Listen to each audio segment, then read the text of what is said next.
So, final morning.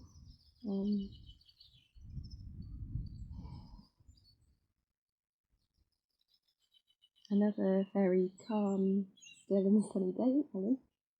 I don't know if that picked up a couple of birds, just went zoomed by. So yeah, I mentioned that I wanted to talk about dreams, particularly, and I guess in the context of creativity and death.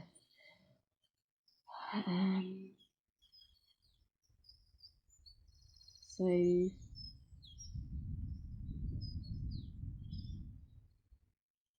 I came here with the intention of getting back into my dream practice. As with everything else, it all kind of gone out the window. I've been very much in reactionary mode. And thankfully, all the practice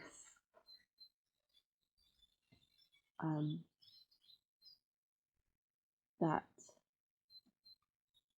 I had immersed myself in up until the end of last year helped see me through. I don't know quite how I would have coped without it. It has been a real test. And on that note, it feels like losing loved ones is like kind of the biggest test for non-attachment, because you just realise how bloody attached you are.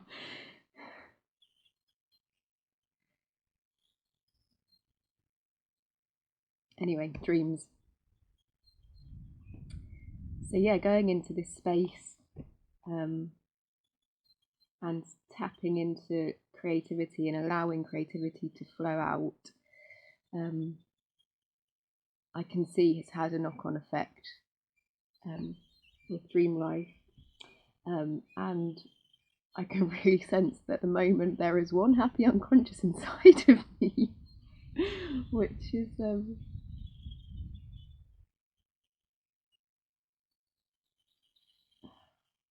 it's just really, really warming, and it's one of the biggest things that I've got, or that's come to fruition through the dream practice, is this real friendship with myself, like a friendship with the deeper part of me that I don't usually have access to. Anyway, I mentioned that I was planning on going deeper into dream practice, which includes lucid dreaming practice, which includes scheduling wake ups throughout the night. So essentially, you're trying to wake yourself up at key points in the night when you're more likely to then wake up in the dream state. I won't go too much into detail of the hows and whys, because that's a whole other. Well, that's a lot more talking, and that's what I open space to share how to do. So if you're interested, come along to a workshop. Plug.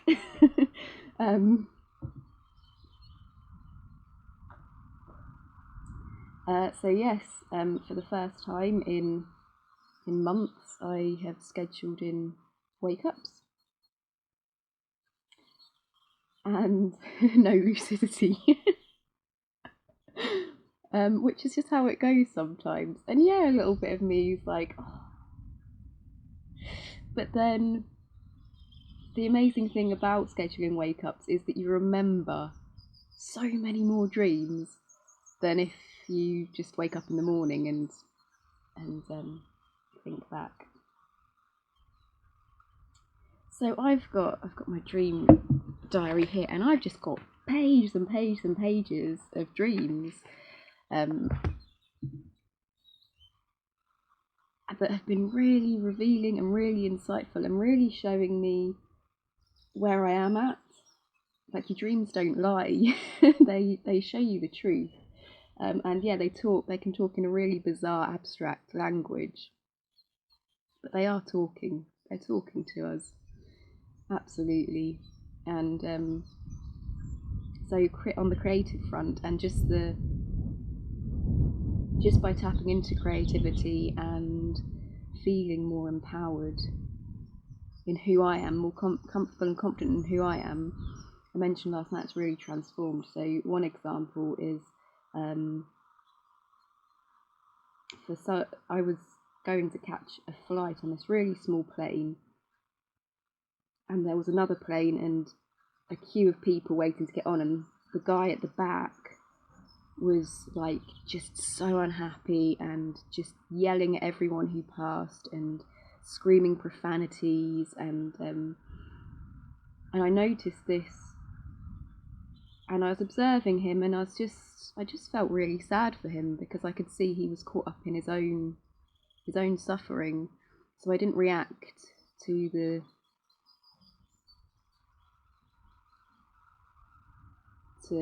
any projections that then I was putting on him by judging him, or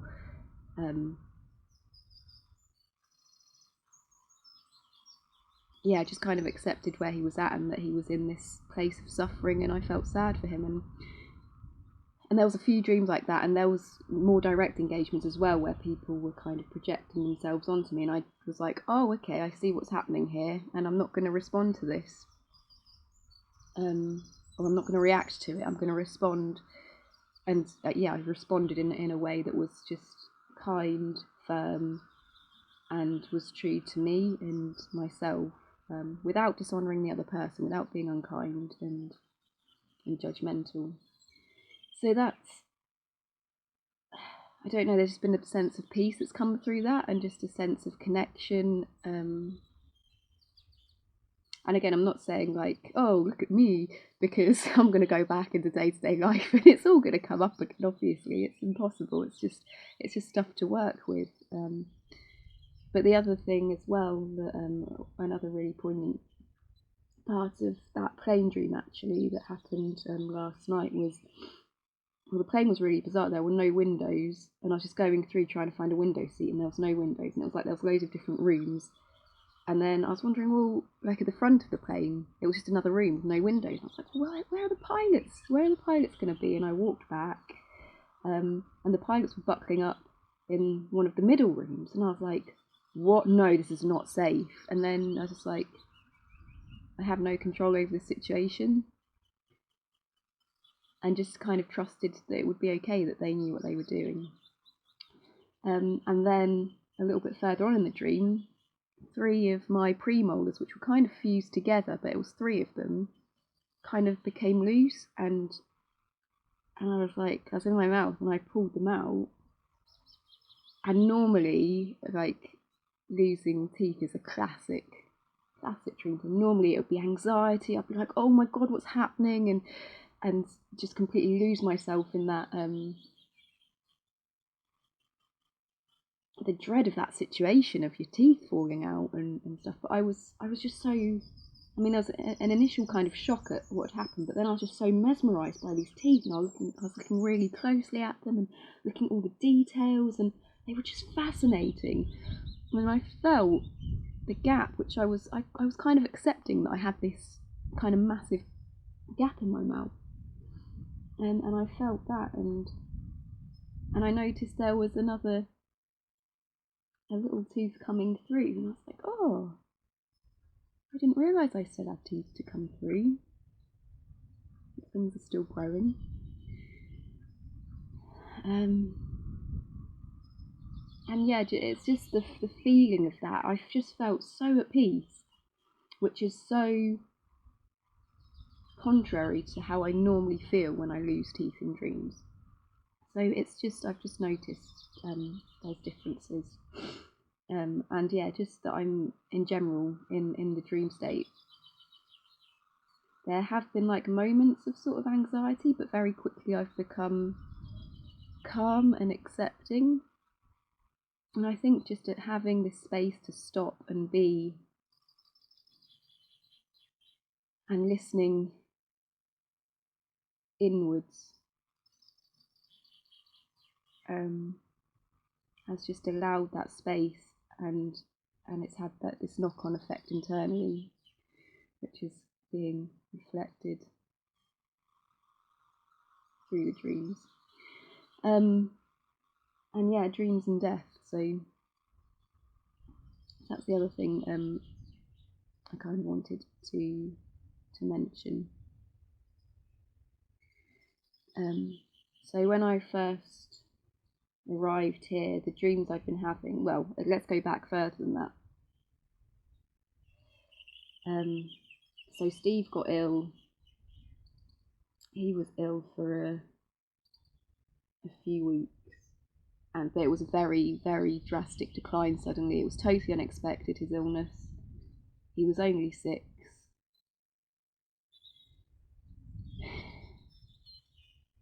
It was a total shock.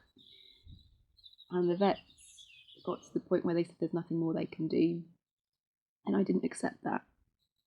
I couldn't accept it. So for the last week and a bit of his life, I was researching the illness he had, looking for all sorts of alternatives, had an appointment with a holistic vet online, beauty of online, with technology that, could video call someone in Glasgow and go through things.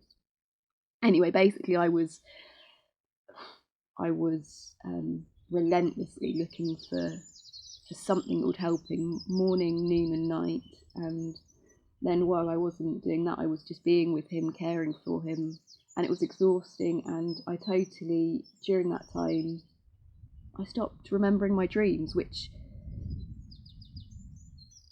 is such a bizarre one for me. I've always remembered my dreams, like as long as I can remember, really vividly, really clearly. And part of it is I was getting up in the morning and just attending straight to Steve, but even the times where I paused to try and record, that I was just coming up with blanks. So that was really weird, and I felt like I'd lost connection. Well, I had lost connection with a part of myself. It's like losing a limb or something. It's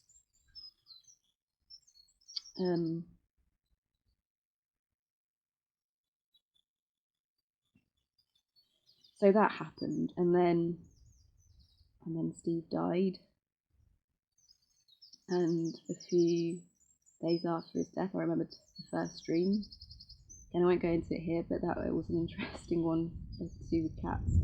But then I started dreaming about Steve. He started appearing in my dreams, and it was always along a similar theme. So up until I arrived here, so within the space of 2 weeks, I was having these dreams where it turned out Steve hadn't died, and I'd been neglecting him for that period between this point where he hadn't died, which doesn't really make sense, and now when I was aware, oh, he's not dead, and I hadn't been giving him his medication, or I hadn't been feeding him properly, and suddenly I was in a flurry of like, oh God, I've got to get this to him, I've got to do this for him, and it was, I can't really put it into words, because it was like he had died, but he hadn't died, and then in that period since, I don't know if that makes sense. It's kind of hard to explain. Anyway, and then while I was here, I had a dream. Again, early days of being here. That he had a hole in his chest, and you could see I could see his collarbone, and it's sort of into his sort of heart area. And I got in a total like this frantic kind of space, and desperately, like I got my phone out, was trying to ring the vets. I realised it was 5:30 in the evening, so out of hours. So I was waiting for the phone number, the out of hours phone number, which didn't come, and then the line went dead, and I was like, oh God, and I was about to hang up, and then it went through to the out of hours service, and it was a vet I didn't know, and he was adamant that that's completely normal, that all cats have this hole in their chest. And I was like, but it's huge, and And I was trying to like stress to him like there's something not right here, and he he was just like, no, that's how cats are. And so I was like, what? And then I think the dream then went on to like I'd been neglecting him for this period of time, and anyway, and then the past few nights the dreams have changed, and instead of it that Steve's not not died and I've neglected him, he's not dead, but I'm acknowledging that he's seriously ill. And instead of frantically trying to save him, which is what I was trying to do,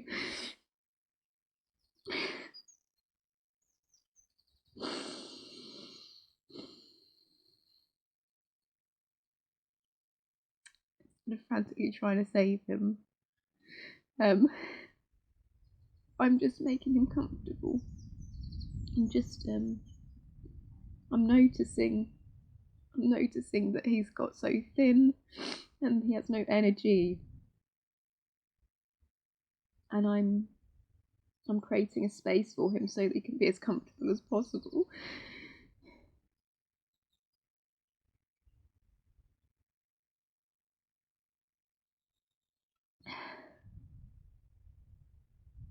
And then in the last dream I had of him, like I didn't dream of him last night.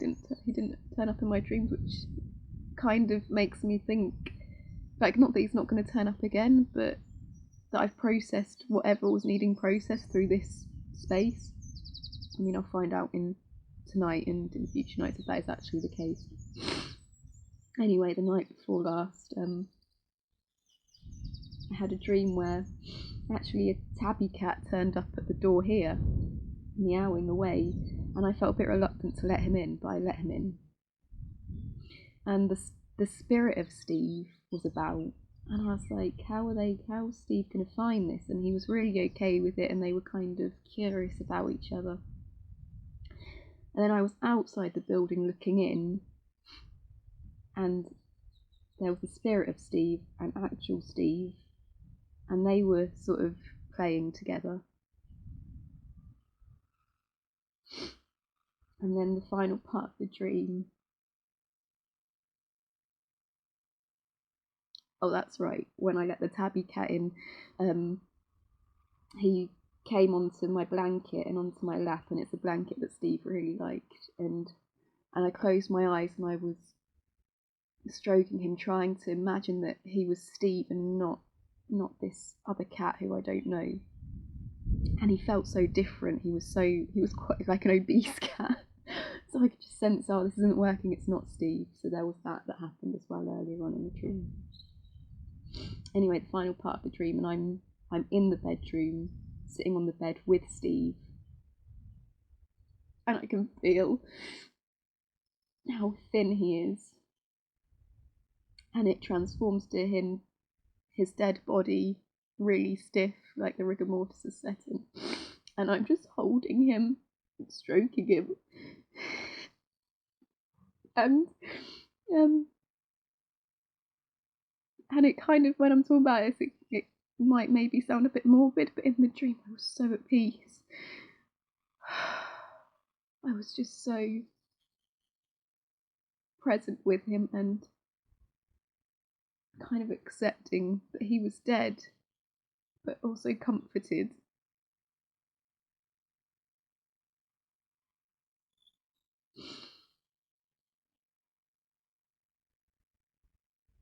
And I woke up um, from that just feeling a kind of sense of peace. Not that I'm not sad, but it's just, I guess the reason why I'm talking about this is like just watching that process of processing through that the deeper self, having that connection with the unconscious through dreams, and how valuable and healing and helpful it is. And because I was doing the wake-ups, I really picked up on a lot more of that processing than if I had just slept through the night and woken up in the morning and tried to recall dreams. And there's been dreams about mum as well, processing that. And that was my I was curious about coming here and everything, like life as I know it, the day-to-day stuff, just stopping and just you hear that? I think I need to get some breakfast.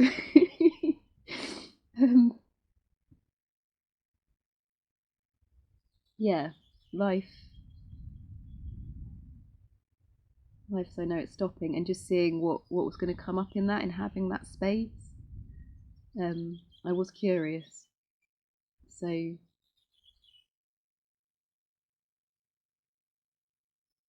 it's been interesting to actually see how that's unfolded.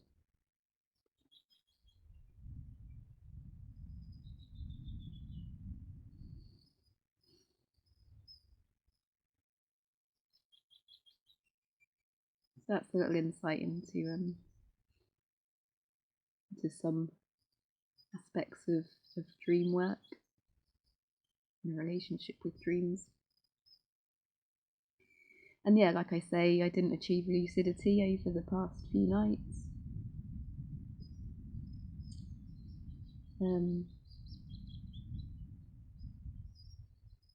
My dream plan, again, another thing that you can do, but my dream plan, I don't know if that's visible, was to call out for love. Actually, that's just what I felt called, just to really immerse in the tactile and visceral and sensorial, I don't know if that's a word, experience of love, like see it, feel it, taste it, smell it, hold it. And so that's what I was kind of falling asleep to, thinking about calling out for love. And I guess like reflecting on the unconscious, the normal, if you like, dreams. It's all been about that. There's just been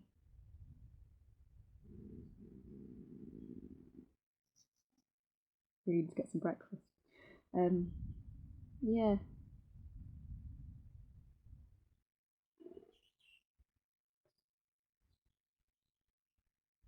Yeah, it's been a lot of love. And I think at this point, not getting lucid is what I needed. I mean, I really trust my unconscious, and even though I do have to generally work to get lucid, although that's changing. Like I've had over the past few months, a few spontaneous lucid dreams. So there is something changing, but I really trust the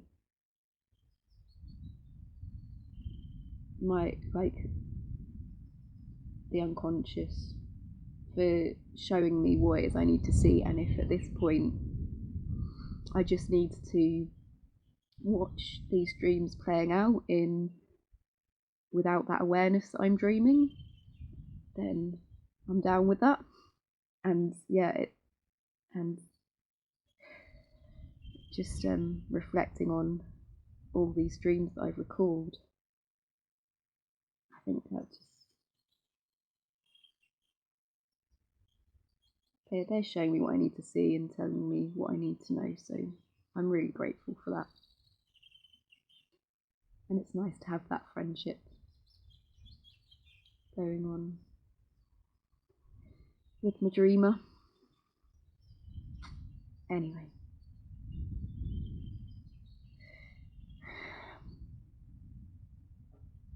I could talk about dreams till the cows come home, so I will oh, my tea's going cold, so I'm going to finish my tea and get some breakfast and get the car packed. locked up and probably go out and enjoy some of this sunshine before I head off. Bye. I also feel it's important to add that from my perspective of working with dreams, everything within the dream state is us. So the whole dream is our own mental projection, and so there can be a me within the dream, but all the dream characters I interact with, all the objects I interact with, the whole dreamscape is me. So as well as that kind of that separation, that duality, it's also everything is one as well. So for example, the dream I spoke about earlier about the guy who was shouting profanities and just being a really angry, sad person, that as well as me observing that unfolding and choosing my response to the situation, I also acknowledge that angry guy is part of me. So he will represent an aspect of myself, something to do potentially with my anger. So there's not only my relationship to these other dream characters, but also and my interactions with them, but also that they are representing different aspects of myself. So there's kind of what they represent, and my interactions with them is how I'm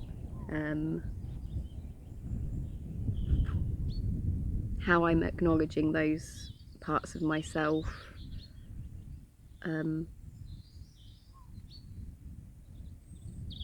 what they represent in their own right as well, as a part of the dream. And just to draw on another quick example, hopefully it's quick, another dream I had where I had ended up in a cafe. It was an empty cafe with one person there eating, and I felt some kind of attraction or resonance with this guy, but it wasn't returned, and he pointed out well not all, but a selection of negative aspects of myself, or like my flaws, kind of thing, and he just pointed these out in succession, and I was like, actually I don't want to be around this energy, and I made that choice. Okay, I'm attracted to you, and I want that. There's part of me wanting that mutual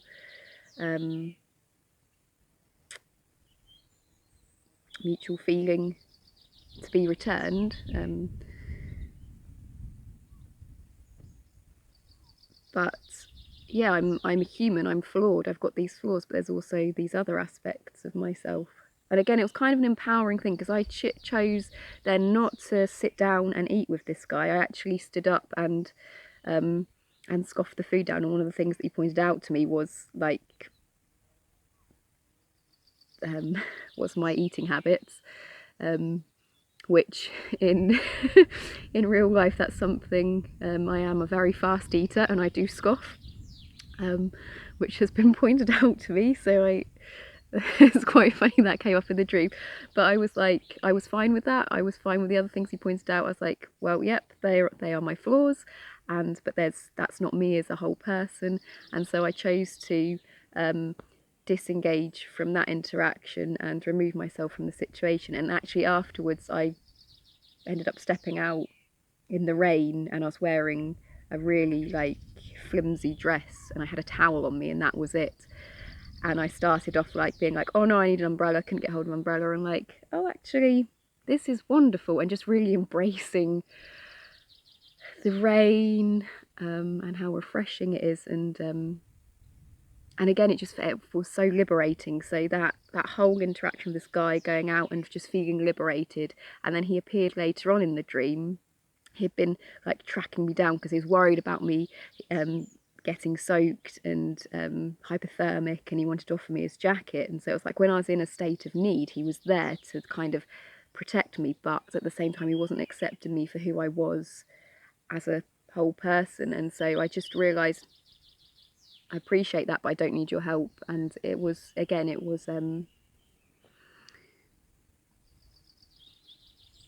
there was that interaction with him as this character.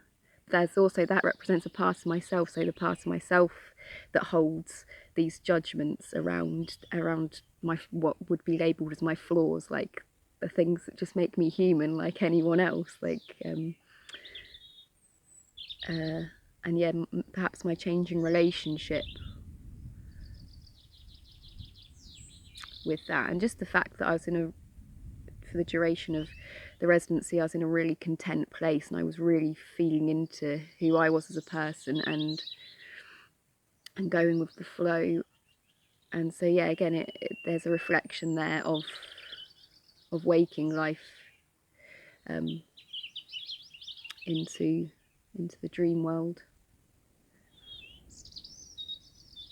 But yeah, I think I felt it's important to just add that on to as an afterthought on reflecting what I'd said about yeah, that everything in the dream is essentially us. And so obviously these are unconscious dreams where I'm not aware that I'm dreaming, so I'm just going with the dream as if it's a waking reality. And so it's interesting to see how I'm interacting with the different dream characters, with the different aspects of myself. And yeah, when I get lucid, it's all about acknowledging everything and embracing everything as a part of me, and offering it love and acceptance. And but that's a whole different conversation. So I'll leave it at that.